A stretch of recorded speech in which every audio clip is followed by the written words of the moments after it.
এবারের নির্বাচনে আওয়ামী লীগ অংশগ্রহণ করছে না। আওয়ামী লীগের রয়েছে বিশাল ভোটার সংখ্যা। এই ভোটাররা এই নির্বাচনে যারা নির্বাচন করছে তাদের দিকেই ঝুঁকছে।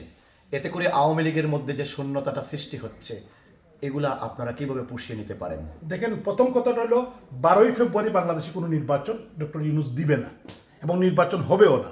কিন্তু যদি তারা জোর করে ইলেকশন করে, নৌকাবিহীন আওয়ামী লীগকে বাদ দিয়ে, বঙ্গবন্ধু কন্যা শেখ হাসিনাকে বাদ দিয়ে, এই নির্বাচন কোনো গ্রহণযোগ্য নির্বাচন হবে না। এই নির্বাচনে আমাদের আওয়ামী লীগের আদর্শিক কর্মী যারা, কেউ এই নির্বাচনে অংশগ্রহণ করবে না। এবং শুধু আওয়ামী লীগ নয়, স্বাধীনতার সপক্ষের জাতীয় পার্টি সহ 14 দল সহ অনেক গণতান্ত্রিক শক্তি আছে, তারা কেউ নির্বাচনে অংশগ্রহণ করবে না।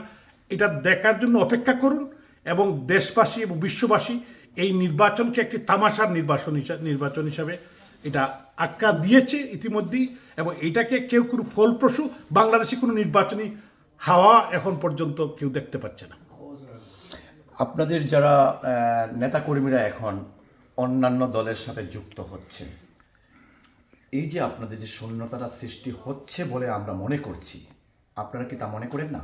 দেখেন, আওয়ামী লীগের কোনো নেতাকর্মী অন্য কোনো দলের সাথে যাওয়ার কোনো সম্ভাবনা জিরো।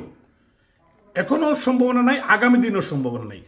আপনারা দেখেছেন ডেভিল হান্ট ট্যুর নামে হাজার হাজার লক্ষ লক্ষ নেতাকর্মীকে গ্রেপ্তার করছে, মিছিল মিটিং করতে দিচ্ছে না, এবং শুধু নেতাকর্মী নয়, তাদের মা বাপরাও তারা গ্রেপ্তার করছে, স্ত্রীদেরকে গ্রেপ্তার করছে, বাচ্চাদেরকে গ্রেপ্তার করছে। এই অবৈধ সরকার, যাদের কোনো সাংবিধানিক ভিত্তি নেই, ডক্টর ইউনূসের নেতৃত্বে এরা এই কাজ করছে।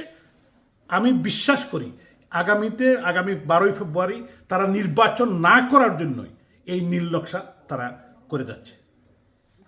ধন্যবাদ। আমরা কথা বলছিলাম সিলেট সিটি কর্পোরেশনের সাবেক মেয়র জনাব আনোয়ারুজ্জামান চৌধুরী সাহেবের সাথে।